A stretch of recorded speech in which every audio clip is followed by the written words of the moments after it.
What's up, guys? This is Rob, and I am the vet. Hey, this is Murph. I am the maintenance man. What's up, guys? It's Shay. I'm the noob. I'm the girl. We're here. Welcome to the waiting table. I'm the girl. That's a new one. I like that. I know. I was like, I'm throwing it in there. I'm going for it. I was going to say it, but you beat me to it. Well, you can say you're the pretty girl, Murph. I'll give that one to you.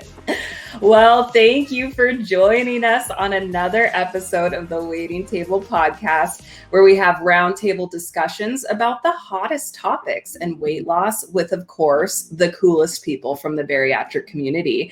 My name is Shay. We have Murph, we have Rob, and we have you all, most importantly. So grab a chair, wind down from your busy day, and take a seat at the table. Welcome, everybody. So normally we would kind of do formalities of like, hey, how's everybody doing? What's up? But we have such a packed show today that we're going to just jump in. I can say on behalf of all of us, we are super stoked. We're super excited for our guest today. And I'm going to turn it over to Rob to introduce him. Awesome. So I'm super pumped about tonight's episode. And based on the crazy amount of questions that were sent to us earlier, I think you guys are too. So when Murph and I started, having a surgeon to discuss skin removal surgery was probably the biggest guest request that we've had. So it's my pleasure to welcome to the Waiting Table podcast a man who slices, who dices, and who beautifies. It's not really a word, but whatever, it'll work. He performed my abdominoplasty, has an amazing body of work, and is one of the best plastic surgeons in Canada, all while being a pretty kick-ass dude all at the same time. Please welcome to the table my plastic surgeon, Dr. Chivers. Welcome. Hey. Hi, everybody. Still working. Yeah, I've got kids as well, Rob, so you know how it is. I gotta stay here to avoid them running in front of the camera all night. I was on a national sales meeting right before this, and my son came into the camera with all of the people in the States and Canada in his underwear, and I'm just like, oh gosh. They don't get the signs. That's what COVID has done, right? It's kind of humanized people where now it's like, whatever. I like it. Yeah, why not? We'll take it.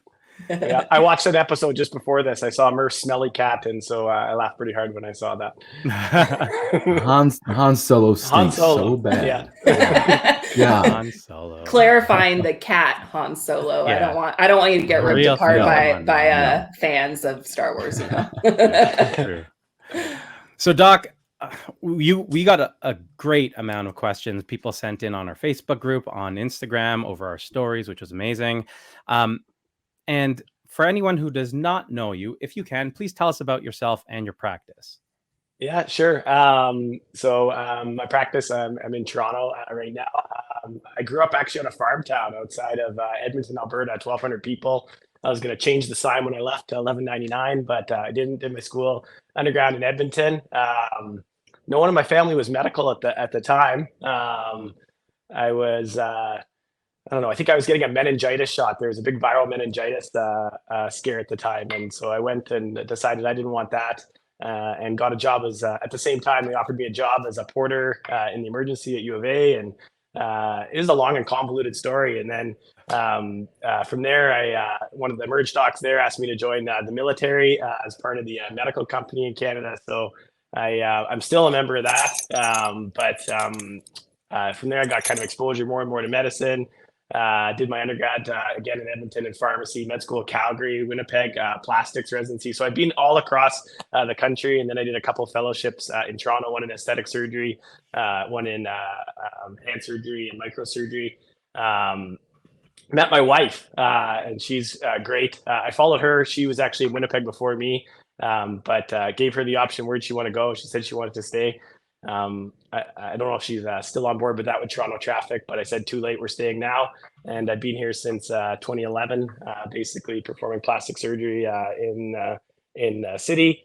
And we've got our practice now in Shopston Mills. I'm at Centenary Hospital in Birchmount in Toronto, but now mostly around the GTA, North York, Toronto area, kind of between the hospitals. and I've got a couple kids, and I'm not going anywhere, and I love it. Awesome. And your clinic is amazing. I've been to quite a few clinics. I did my research beforehand, and yeah, your clinic was great, and your staff is amazing. And that was a big reason why I went with you. So yeah, there's tons of questions. So we're gonna start it off so we can give you enough time to answer, if that's cool. You're Sure. going to feel like it's a job interview It with all is, these yeah. questions, and we'll try to throw in some jokes and levity along the way. You know what? I'm but- used to that, and I try to always spend as much time in consult. People always bring notebooks, and I always encourage that, and it's always good that now there's so much more information than there's ever been. I'm useless at social media myself. I'm surprised I was able to turn on this camera. I'm learning from Rob in so many ways. This is just yet another one, but I think it's a great way to get more information out there, and I always encourage people to ask as many questions as possible and just check off the whole list and fire away another job interview. There you go. I think actually my first time I met you, I had a long ass list of questions. Every time I saw you after that, I had one question: when can I start working out? I remember near the end, you just would answer it before I even asked, because you knew, you're like, okay, and I know this. And Jade and all the other nurses knew the same question was coming. So Well, and the cool thing is, now that we'll have this recorded, you can just, Yeah. answer all your questions for your patients, but then you can say, if you want to hear it again, or you Yeah. want to hear more, go check out this YouTube channel. FAQ. Definitely. Your FAQ. All right. Number one question asked the most by everyone, including myself. When is the best time to consider or get skin removal surgery after weight loss surgery? And do I have to wait either a specific amount of time, or lose a specific amount of weight, or get to a specific BMI? Yeah, sure. So I think it's variable for. That's a great question, but it's variable for every person. And I operate on people of a lot of different weights, and I'm fortunate to be able to, because I operate out of the hospital as well as private clinics. Generally, private clinics, they want your BMI below 35. A hard kind of cap for me in the last probably a few years has been sort of a BMI of 40, because I think generally it's usually best to try and lose a little bit more weight at that point. But it's variable for everyone, because I've had people in my clinic, that are 200 pounds, but they've come from 650. So it's, they're dancing in the clinic, and I'm happy to help those people, and they're at the best weight they've been, and they want to look a better version of themselves. And, and they might be a much taller individual, or, someone that's able to carry that weight. And, they've tried everything they can possibly do, be it bariatric surgery or, medications and all exercise, and that's their weight. And then I'm happy to operate at that weight. If someone's 200 pounds and, it's COVID's been bad to them and it's their heaviest weight, it's a horrible time to operate on them. So it's not so much the number, it's where they are in their journey, and that they're stable, and that they feel comfortable at that number, and they're accepting of where they are, and they just want to be a better version of themselves. And as long as it's safe and their medical comorbidities are managed, then happy to help. Yeah, and that's really good, because I know one of the big concerns in the weight loss community, or weight loss surgery community, or the bariatric community, is even after we lose a lot of the weight, we're still considered, or most of us will be still considered overweight at some point, right? Like even myself, when I think I was 170, I was sort of like right at that borderline of being overweight still, based on BMI, based on my height of 5'10", and I was like skin and bones. So like it's tough. I think we all had experiences where we'd go to someone and they would say, well, your BMI is not this. Or if you talk to your clinic for your weight loss surgery prior, that's one of the things they say, well, you need to get to a specific BMI to have skin removal surgery. And that sort of, it puts a damper on a lot of people, because this is sort of the marker of, hey, I did it. I've made it. I'm going to have my skin removed. And if BMI is a limitation, then that sort of sucks, right?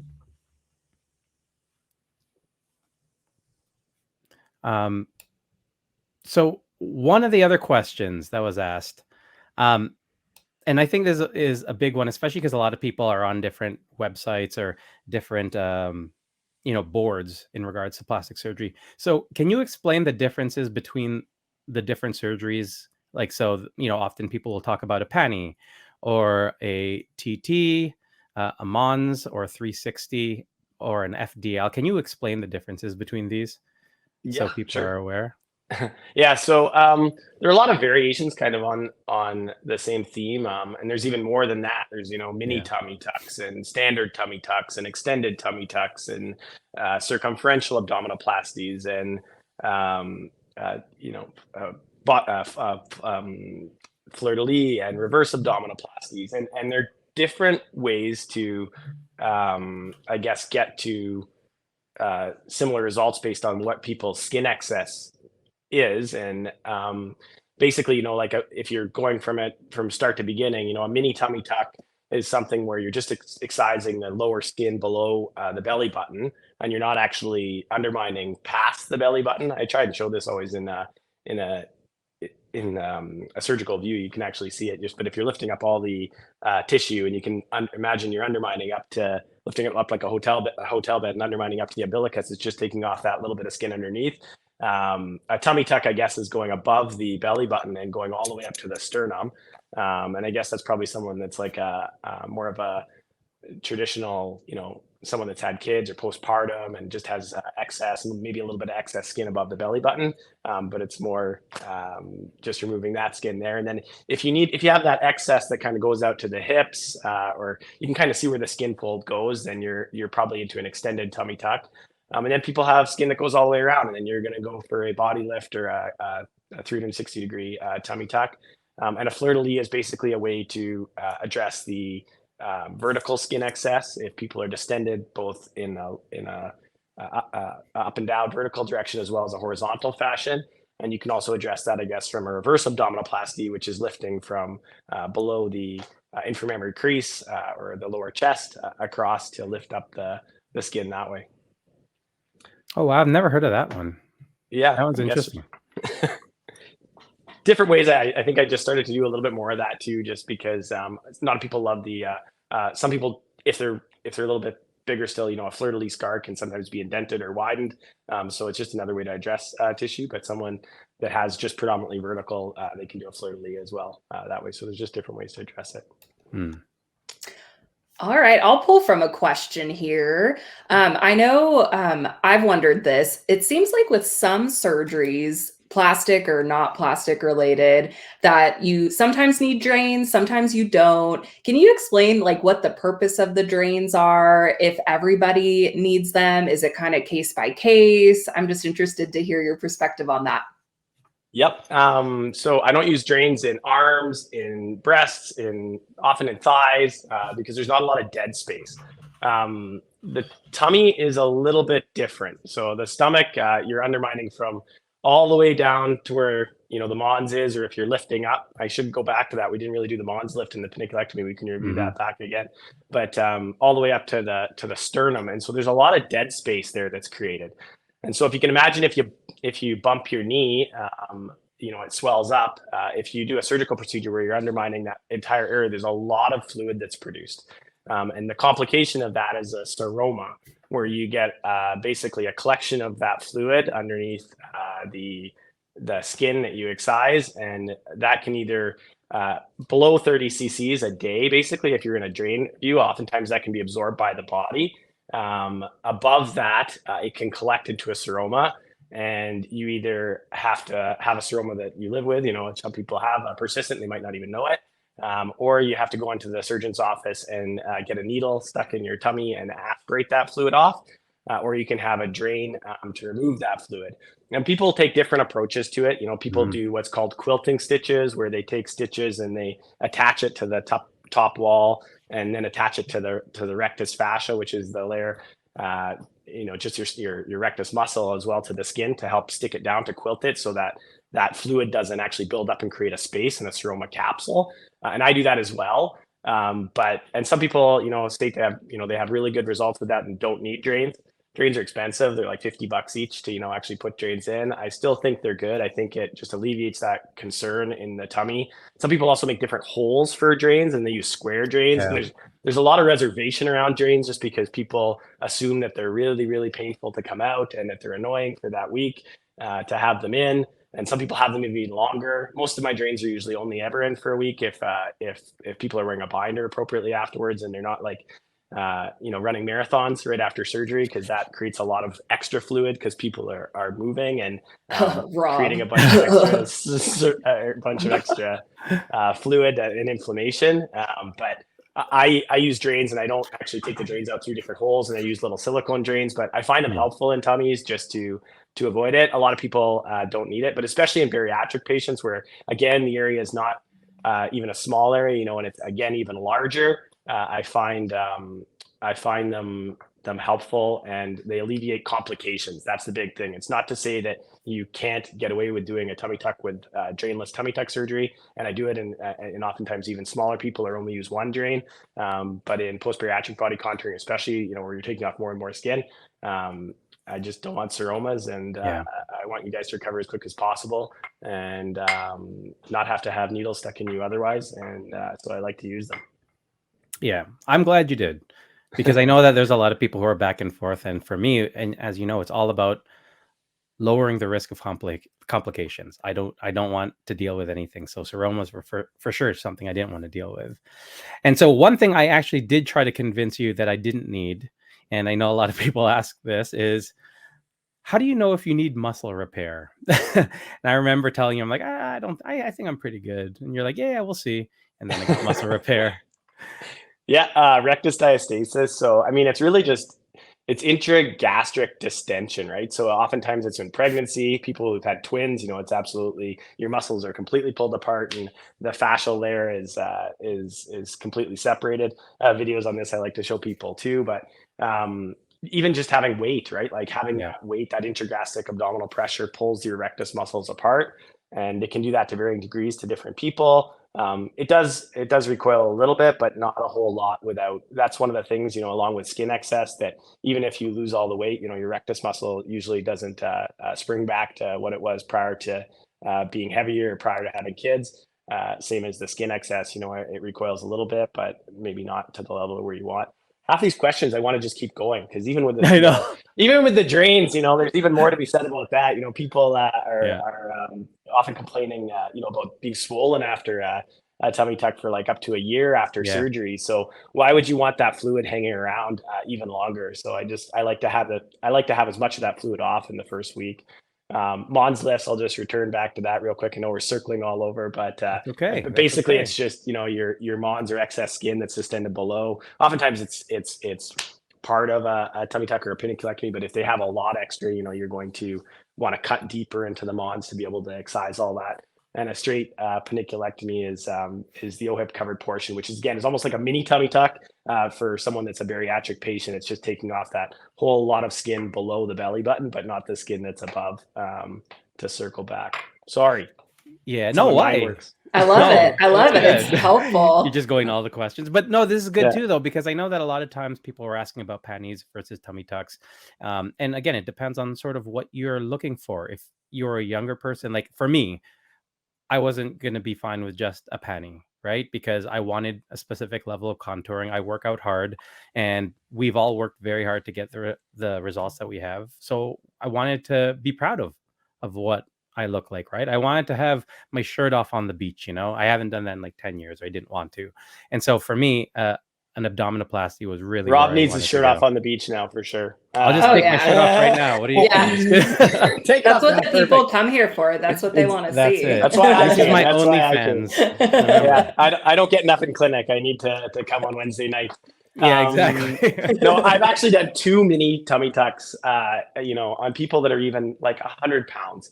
And even the results in those people wasn't very good, I'll be honest, because most people that have any weight gain, and so this is the same as paniculectomy, if someone's heavier, most people have some skin excess above the umbilicus. And you can imagine if you have like a pin in your stomach and it's tethering all the skin down at the level of your belly button. If you only take the skin off below, that's great. You can tighten up the skin below the belly button, but then you still have that crepey thin skin above the belly button, even in someone that's never gained weight, even if they're just skin excess. So you kind of have to detach the belly button, even though, sometimes that scar is what's concerning people, and you have to undermine that to be able to. It's like making a bed. You can make the bed, but if you only pull the wrinkles out in the lower third of the bed, the upper bed still doesn't look very good, and your mom's going to be mad and your patients are going to be mad too. I have to be I have to be honest, when I saw this question, I totally thought it said panini. And I'm like, where are we going with this? Like, Oh, yeah. It's do serious, we have, man. are we talking Sandwiches. cooking here? We get hungry in the Yeah. operating room. Yeah. Yeah. So you get a panini while you're doing a panini. It all makes sense now. I'm tracking. See, like Murph said, like we can't go through an episode without going to food, and sort of like something like we're gonna leave here and be like, I'd like a panini now.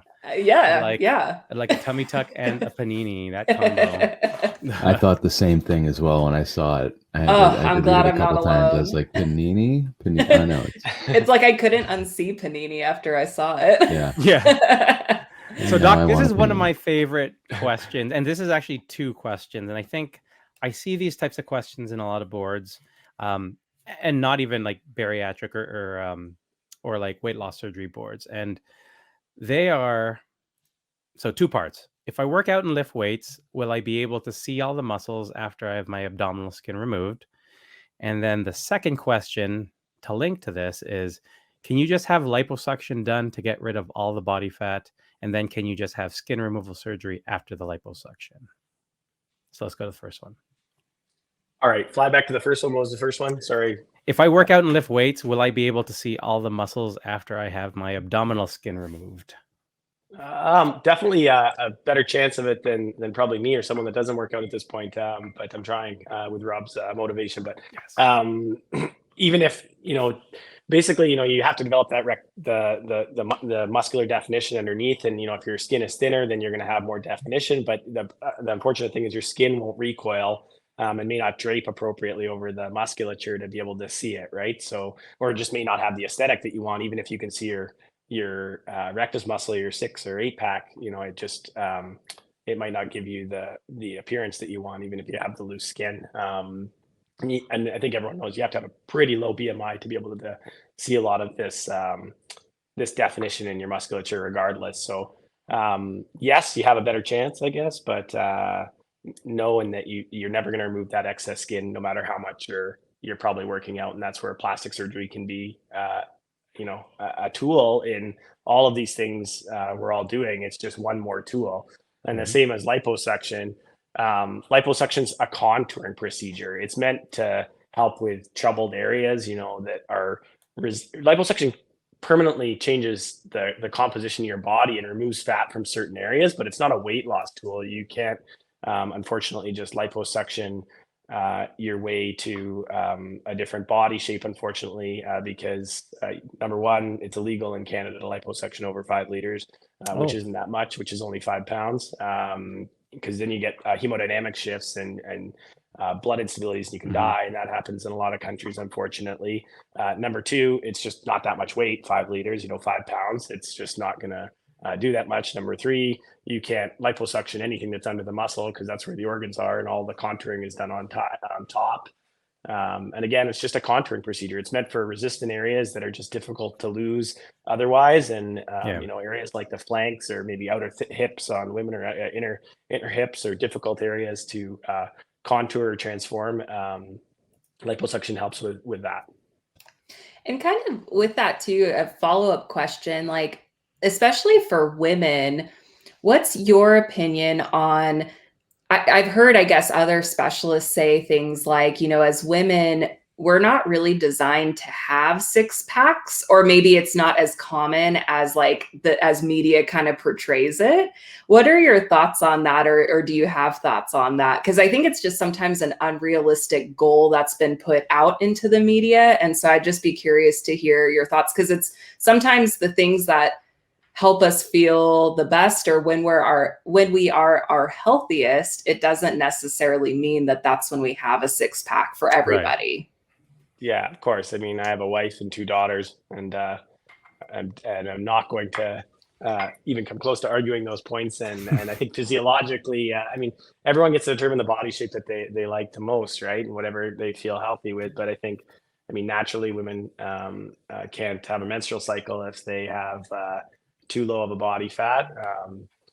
But how people want to look and what their goals are in life and different stages in their life is, I guess, a unique journey for everybody. But and I guess, like, I'm speaking more for myself, it just would have been nice to be more educated about that, of like, you're in life, you're going to have sacrifices no matter what decision you make, right? And so it's like, for me, I'm in this journey of really trying to heal my hormones. Like, the goal is to eventually, I got bariatric surgery so I could get pregnant. And so for me, it's not really worth having a 6-pack if it sacrifices, you know, my hormones being imbalanced and things like that. So I think it's just important to call out that, like, it's okay if that's not your goal. And it's okay if it is your goal, but just having more realistic expectations, I think, is just important to call out in general. I think that's a huge societal thing, and thankfully, you know, I'm useless at social media still. I'm trying to get better again with Rob's help on a few things, but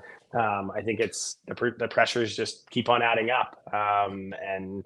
Again, as someone with 2 daughters, I definitely want them to have healthy body image issues, and, you know, be accepting of whatever it is that makes them healthy and happy and mentally strong and able to you know, accomplish whatever they need to accomplish in the one body that we all get. So yeah, definitely. Awesome. Now, this is a question that I know Murph has brought this up at times, and I had a couple people ask me this question.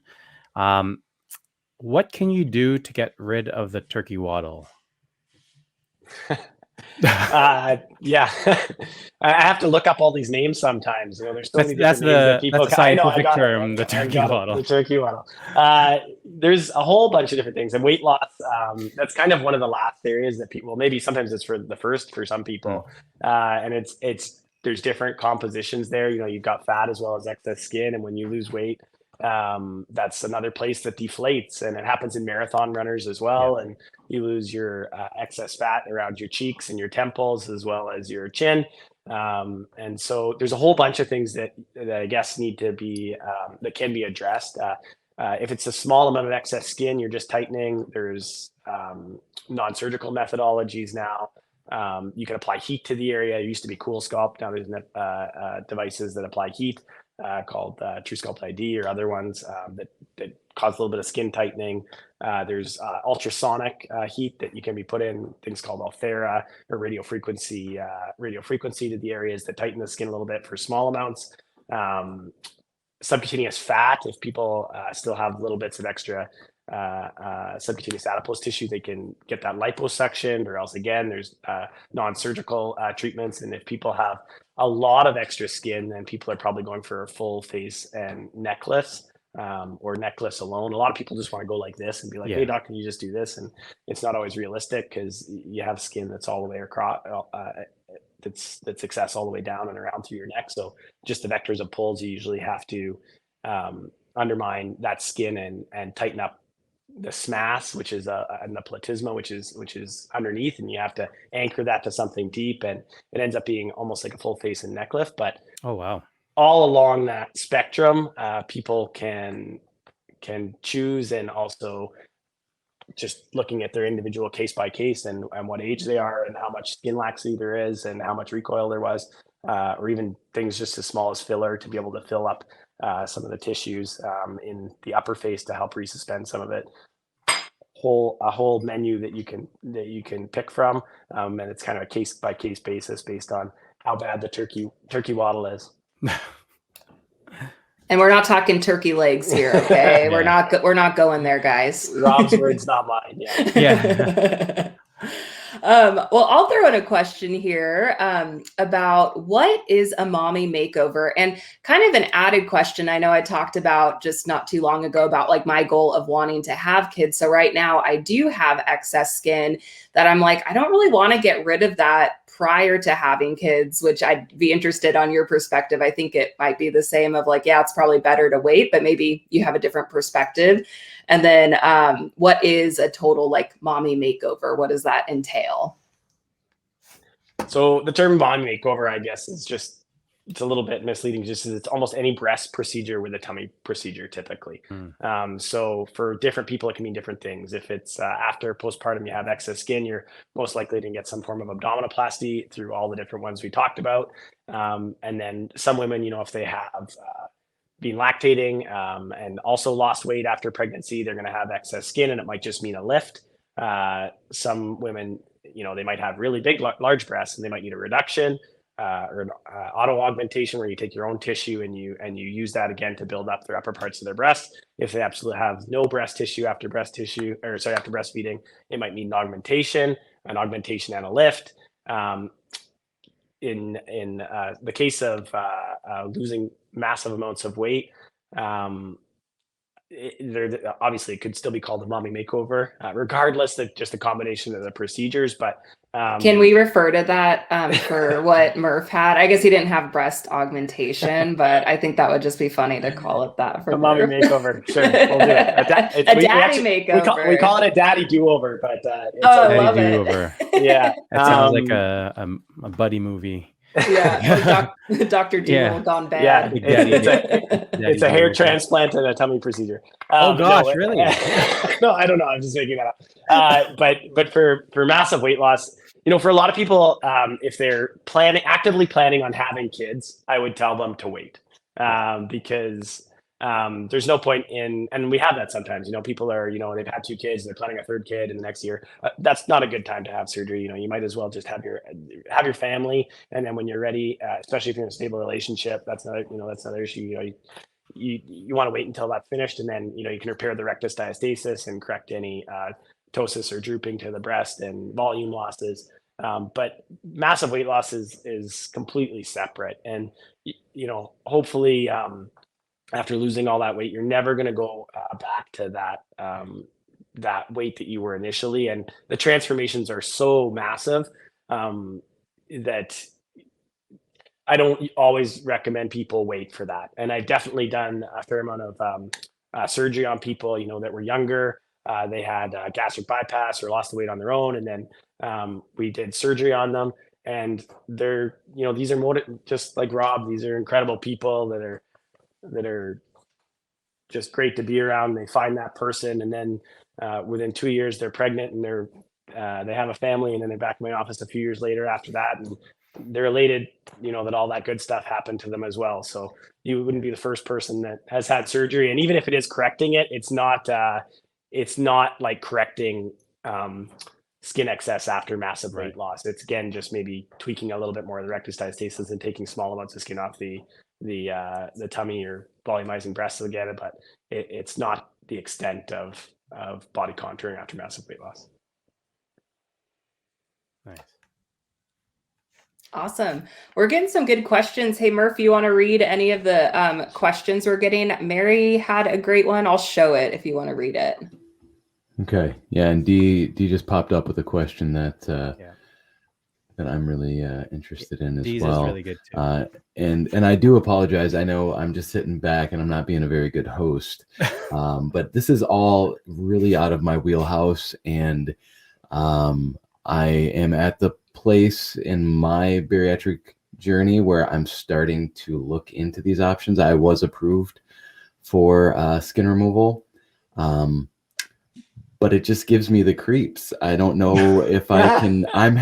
I'm struggling with a lot of the things that you're talking about. It's actually the shivers. It's okay. Don't worry. There you go. It's the shivers. And someone gets like for me, the bariatric surgery, I think because it was, the little probes, a couple stitches here and there. They should heal up pretty well. You're not going to see the scars.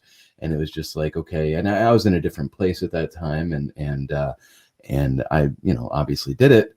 But now, talking about a 360 or, and some of these, it's just, oh man. And I've seen pictures and I try to avoid them because I'm just so, I don't want to say creeped out, but yeah, I just, it's intimidating. It's overwhelming. A hard one for me.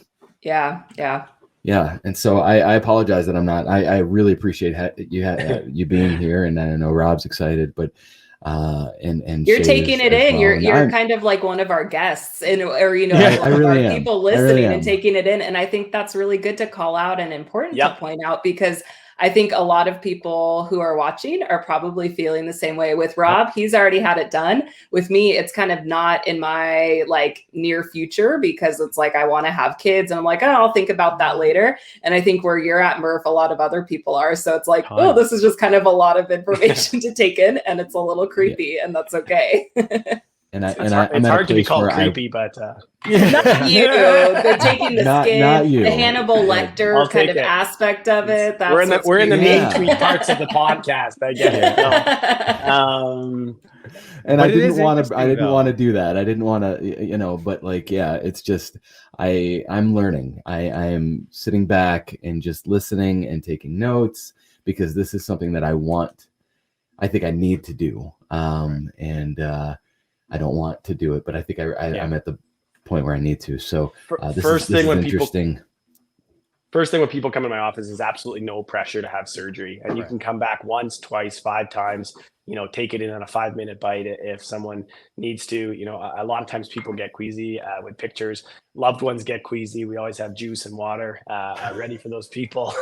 And I get it. Rob's a little bit more medical. And again, there's never any pressure to proceed with these things. And if you're not from that perspective, I totally understand. And it's just, I think it's good to be educated on all your options on everything. And I think there's so much good information, and that's what's amazing about the world now is you can get information hopefully you get the right information. So that's always good, but you can get good information from a lot of quality sources. It's actually trying to filter out what is good and what isn't good and what's going to serve you and what's not going to serve you. But and you don't have to have any surgery, like if you're fine with the skin excess and it's not interfering with your lifestyle or mental health in any way, then don't have skin surgery. It's not an obligate requirement of losing weight, but if it's getting in the way or causing medical issues or intertrigo or rashes, or you just don't like the way it looks, then there's solutions for you, and they're not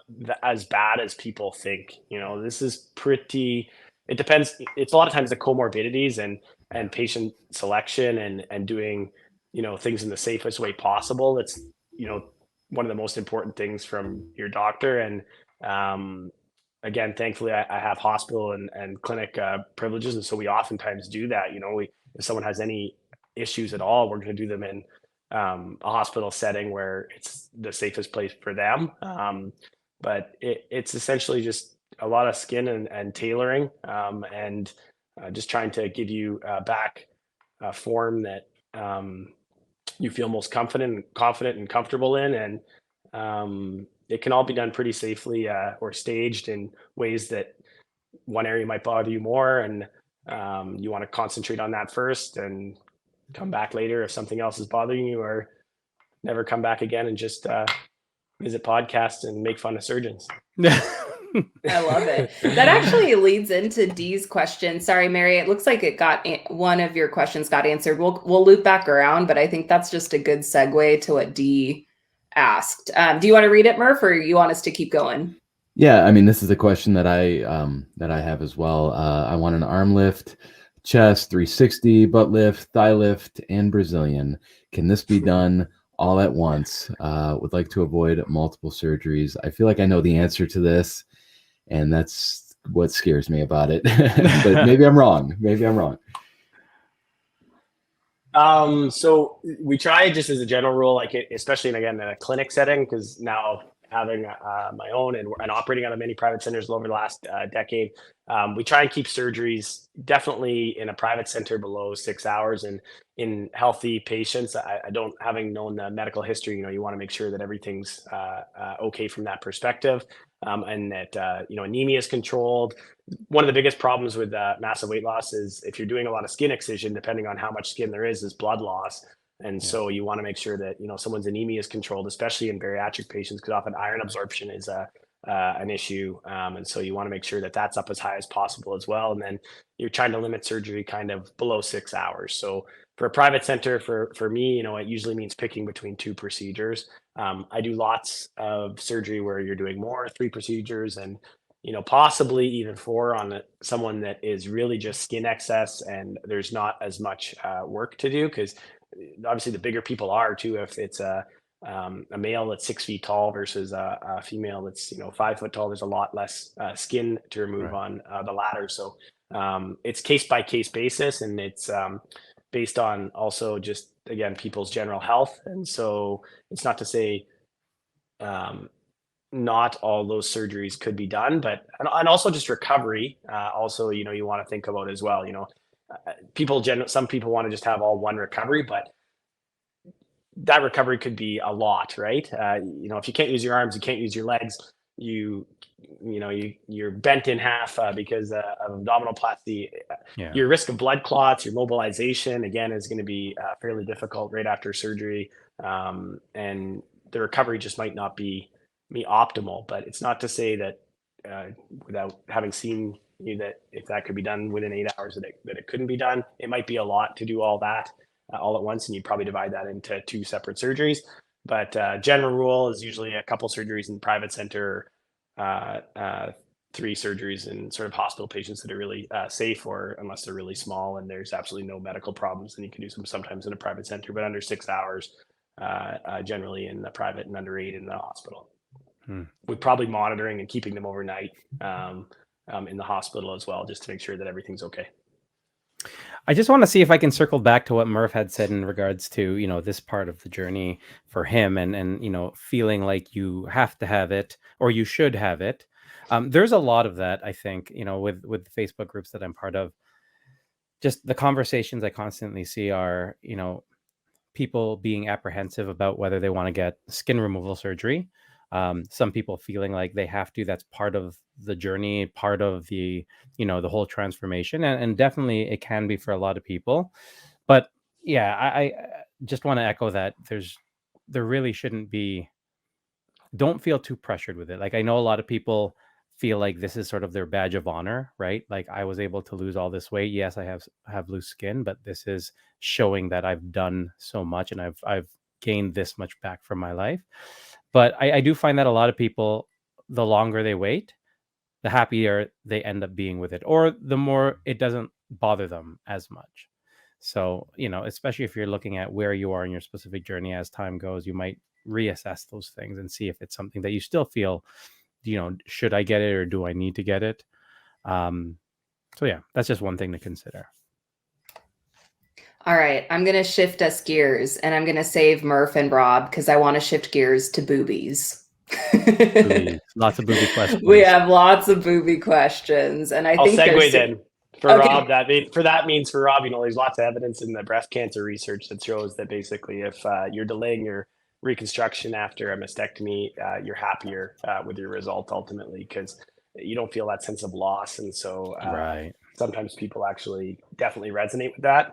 And just to circle back to Murph too, there should be no pressure in anyone. That's a red flag for me. No one should be pressuring you to have any surgery. So for any of these people that are reluctant to have surgery, you should be going into offices and feel like it is an informative experience, and you shouldn't be sold on anything. It should just be part of your journey, and you should be totally comfortable with whoever you're getting these procedures done with, and that it's just information, and ultimately you can to do with it what you want.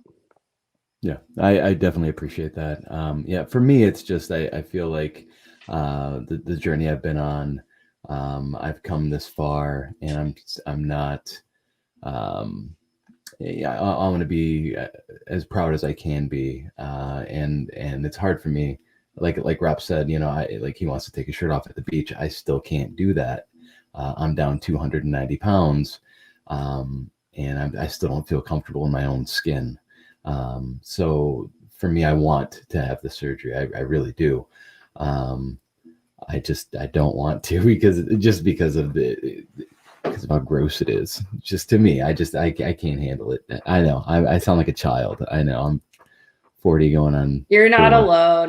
But it's just really, it's just so, I don't know. It's just not something I ever thought of. Even when I had bariatric surgery, it was not a topic. It wasn't on my list of things. It never even crossed my mind.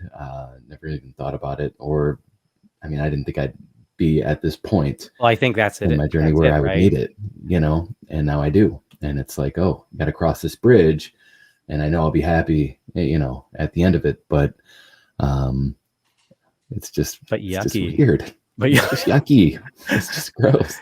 No one should be taking their shirt off besides Rob. I Yeah, don't want to there's take my only- shirt off at the beach. There's only room for one person with no shirt. But plastic surgeons have been defending against this forever, and I never knew I wanted to be a plastic surgeon, guys. You know, we jumped right into medical questions. I didn't get to say anything about I'm not a human being. I'm just a surgeon, you know, like Education. but yeah, exactly. I've experienced you know, a lot of these things too. My BMI is over 30 now too, and Rob's like a lightning rod that just continues to inspire everybody, including me, to help get on that journey. But you know, yeah, in terms of where you're at, that's variable for everybody and totally fair. But plastic surgeons, you know, they're used to that because everyone just has this. You know, a lot of times in the past, there was a perspective of plastic surgery. It was a very taboo to subject. Now it's probably too much the other way. People just think plastic surgery is without any complications or consequences. And it's people don't even ask questions. They come in the office, where do I sign? And you want to educate them. And so even if you hate looking at pictures, Murph, I might want to show you a few just so you know what to expect. You know what to expect out of a drain, because I don't want you going home and opening up a drain for the first time and passing out, seeing it then because you didn't want to see anything in the office. So education, and you know, just an appropriate level of understanding. And plastic surgeons are used to hearing that as well, and totally all normal. And I want to just reiterate too what you said, Dr. Chivers, about if you go to someone who's trying to sell you something, that's a big red flag. Like your demeanor is much more educational, teaching people, making sure they're making the right decision for themselves. And I just want to really call that out, because that's not what you'll find with everybody. And I think that's something to be mindful of for sure. I just went to a meeting on Monday night, and I found out I'm one of the only people that don't charge for consults. And I don't even charge for consultations because I want to just have an open discussion with people. I'm late occasionally, so I don't want them to feel bad about that either. But you know, it's a two-way dialogue. You know, I want to know that someone is ready for surgery as much as I'm ready to operate on them. And it's just, you know, that shouldn't come with any feeling of pressure. And I think it happens a little bit in Canada now, and it's happening a lot overseas. So, you know, that's a big red flag there too. And in the States, it's even worse. Not to say there's not good surgeons there, of course, or overseas, just not a place I want to start from for anybody. Yeah. Shay, I know you want to get back to your booby questions. However, that's okay. We'll boobies. We'll do it. Sorry. I did. This is also important though. But I do want to shout out, like, so one thing I saw a lot on Facebook and in comments, and now in comments in the chat, are things like Jade is amazing, and people talk about the staff and everyone with you at Dr. Chivers that make you feel comfortable and took the time to answer all of my questions. And I said this in my story leading up to this. This has to be a big factor in you making your decision. Surgery is one thing, and obviously it's important to get what you want and look the way you want and all that. But the aftercare is very, very important, and it matters because your aftercare is a longer period of time. You're going to be coming back. You're going to be asking questions. And depending on your level of paranoia, I have it, you know, you may ask a lot of questions. And so you want to make sure that you're comfortable with the people you're asking questions. You want to be comfortable with the fact that they're going to reply back to you. And you're not going to feel like you're a burden by asking a lot of those questions. You know, everyone's had that person that you ask questions, and after you ask the fourth or fifth, they start rolling their eyes and stuff. And, you know, never happened. And that is very, very important, because you want to make sure whoever's taking care of you is there to take care of you. And they were very much. And everyone's saying this in the chat. So that's awesome. Sorry, booby questions.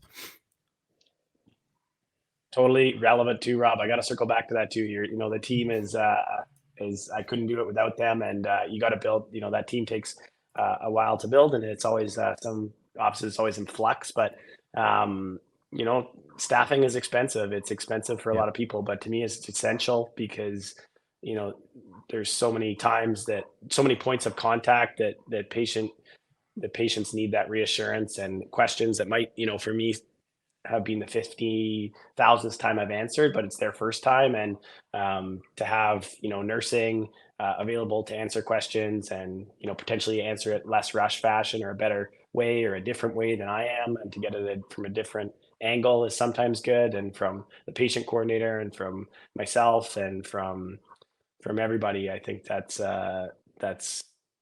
good for sure too. All right, is it time for boobies now? Always. Always time for boobies. How have we delayed that so long? Yeah. You can tell we're all dads with kids. I know. It's just like, I'm like, let's get not to till the you're boobies. 22. Well, first of all, I think this is a good opportunity while I kind of sort through some of the questions. What's the importance of just regular breast health? Like, should people get mammograms? Is that like, something that's important? Since we have a doc on here, I just would love to hear your little PSA soapbox on that before we dive in. Breast cancer is 1 in 8 females.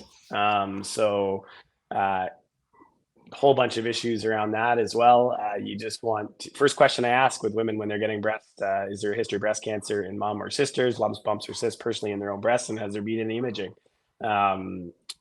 Probably twice a year. Any of the tissue that we send off comes back as breast cancer. Oftentimes it's lumpectomy, it's radical lumpectomy that's being performed. But another thing again is just, if you have that network and it's in Canada or it's with a physician that's well connected within the medical community, and it's someone that has a lot of experience, they're going to know how to look after that. And so we've had a couple patients that have had breast cancer in specimens removed, and wherever they live. One was in Mississauga. We get them connected with a general surgeon and really holistically bind their care so that they're followed for 5 years and get mammogram follow-up afterwards. And so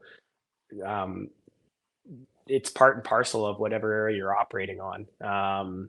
And so if women are, generally over a certain age, if they have a mammogram preoperatively, it's sometimes good just to be able to have a baseline for what their breasts look like before potentially auto-augmenting and shifting things around and creating scar tissue. It's another issue around fat transfer. It's a whole different conversation, because some of that can create scarring in the breast that's poorly differentiated from breast cancer itself. But it's just knowing that person's thinking about that right off the bat is a big step. And if they're young, probably wouldn't need anything otherwise than a family history screen or a personal history screen. But if they're older or they have any concerns, it's just knowing that person can address those issues if any of those things arise, or if they find something when they're operating, God forbid. So what I'm hearing is, before we get to the boobie implants and all of that, make sure just general boobie health is well taken care of. Definitely. Awesome. Okay, now we'll dive in. So this is a question I've heard a lot from people.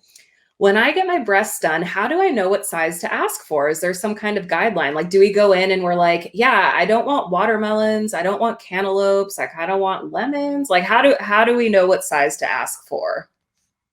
My late dad, who passed away with diabetes and a little bit of obesity issues himself and 3 heart attacks, which makes me tie into this podcast, used to tell me I was making the world a better place 1 C cup at a time. It's not true. It's whatever you feel comfortable with. People come in with C cup breasts that want, B or A cup breasts. People come in with F cup breasts that want to be C cup breasts. People come in with B cup breasts that want to be D cup breasts. That's a personal preference. And as long as it, again, can be safely performed without complications, or long-term complications, then it's the right choice for that individual. And I guess that it can be performed medically is another thing. The only caveat I would put is if someone comes in with like triple F breasts, you're not going to be able to get them to potentially to a B cup breast, because you got to be able to keep the nipple attached. Right? I mean, you can do nipple grafting and split this thickness skin grafting, but not traditional procedures. Obviously, in transgender type patients, you can do those types of reconstructions too. So look at me, I'm all over the place, but you pick which size breasts you want, and if I can do it safely, then that's a personal choice. And it sounds like you can kind of help guide in the right direction of like, what is it that you're wanting? And because you have so much experience, you can kind of guide people of like, people with your frame, this is what I've done in the past, and this is kind of what it's looked like. So you have kind of a better frame of reference probably than like I would coming in to see you. Does that make sense? Like you can kind of help consult with that? Yeah, definitely. And I mean, it just starts off with a nice shape of the breast, right? There's a whole bunch of things that happen in massive weight loss where, you have a lot of skin excess and a whole bunch of deformities. Rob can go back to his turkey net analogies or rocks and socks or whatever people describe things as when they come into the office. But it's shaping that breast, creating that nice contour, getting the nipple position right on the breast mound, and then how that ties in with your body frame definitely can help give you some options, and then based on that we come up with a decision together. But I like people to arrive at a decision beforehand in consultation, or even up to the day of surgery when I mark everyone pre-op. That's kind of the absolute last stage, and we go over the markings and everything like that together when you're awake one last time too. But generally we've come to a conclusion even far before that. Leave it up to me completely is something I don't love, because I want you to have a better idea of what we're going to come to, but can definitely help guide that based on your frame. And usually everyone's in pretty good agreement with that. That's good, because I know a lot of people ask about things specifically like ratios, right? So breast to hip to waist ratio and things like that. Is it that complicated, or is it sort of like, what would you like to look like? And you have that conversation.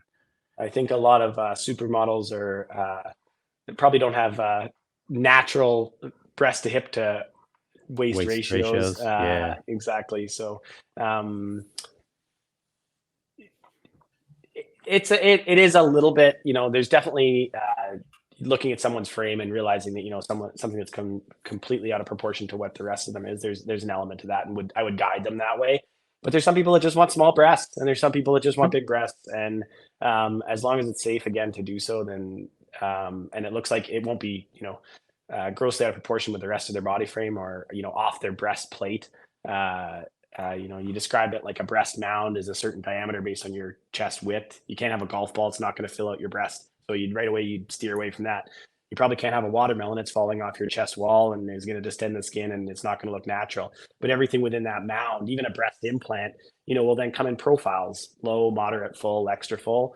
And that's a look that is your choice. That's awesome.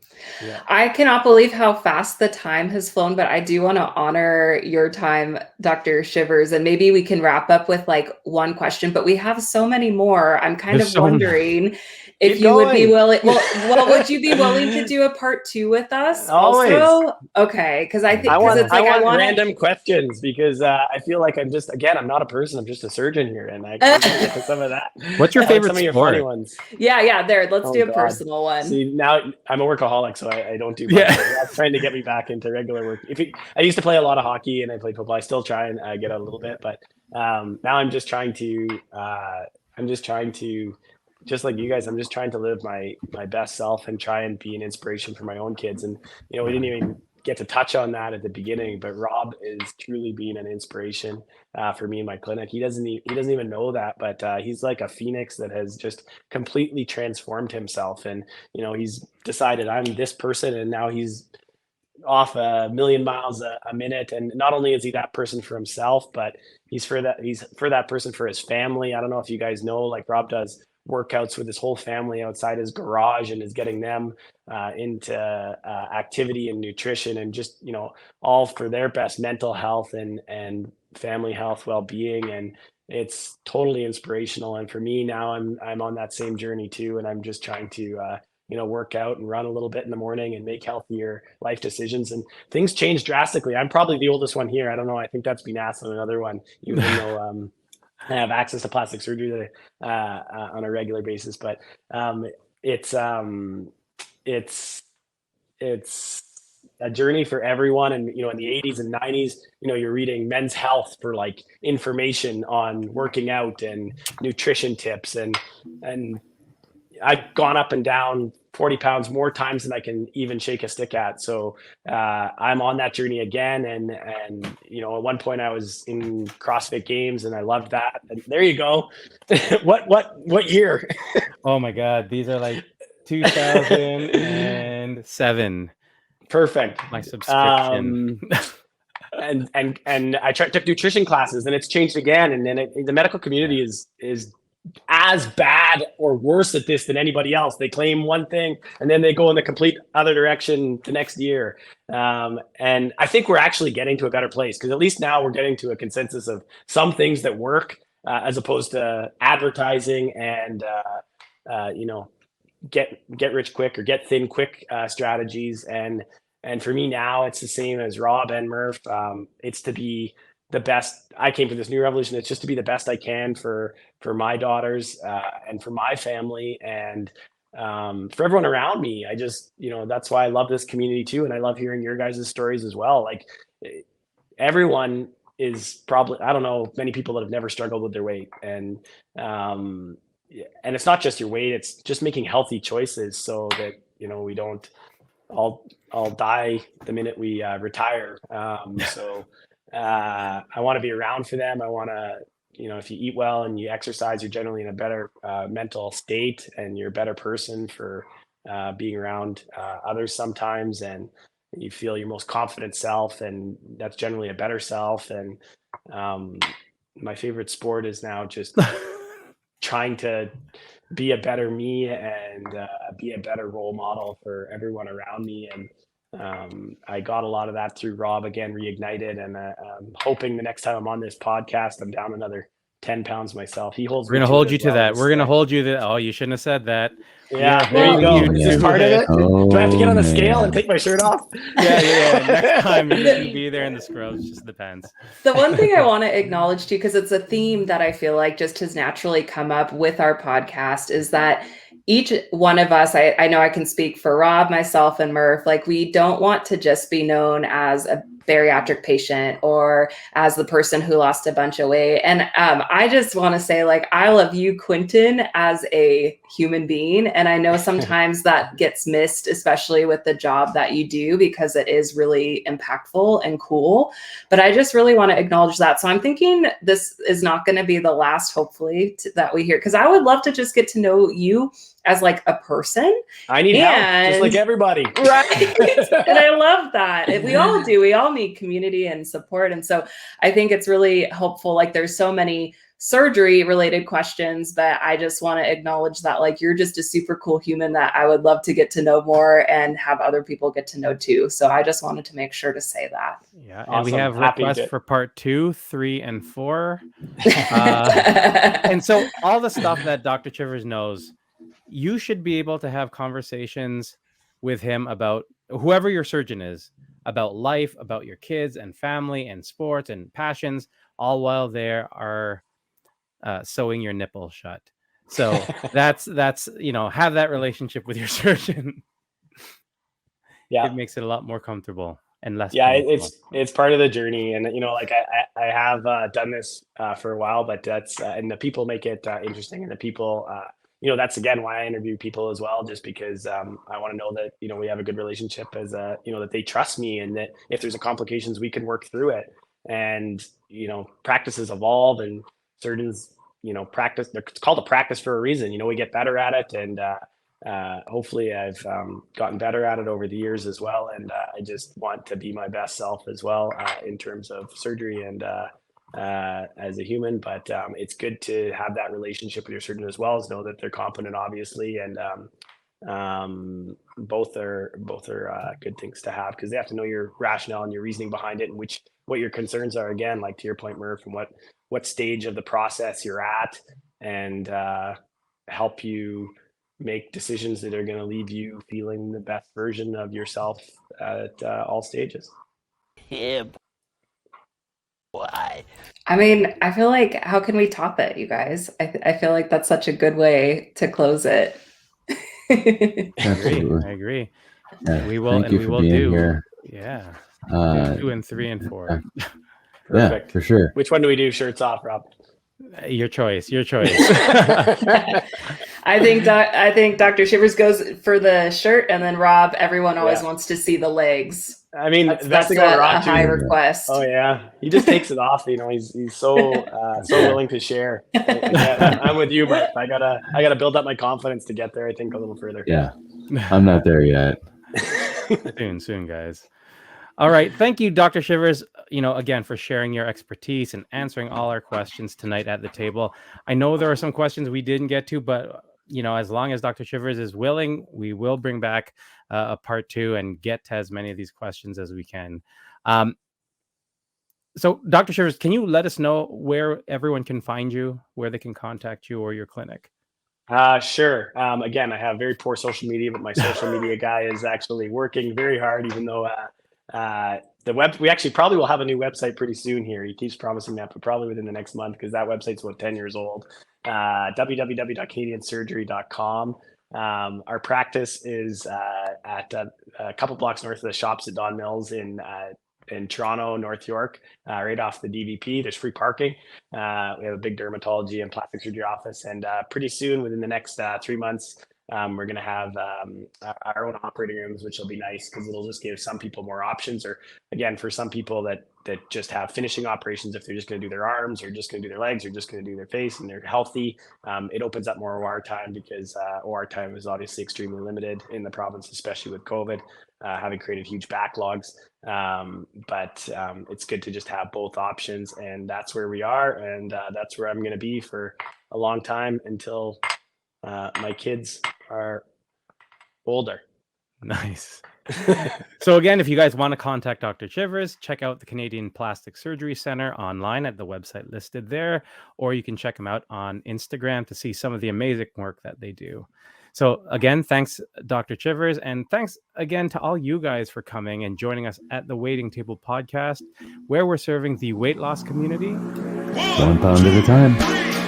Thanks, everybody. Have a good night. We love you all. You guys. Hey, Dr. Chivers, can you hit us with one of these?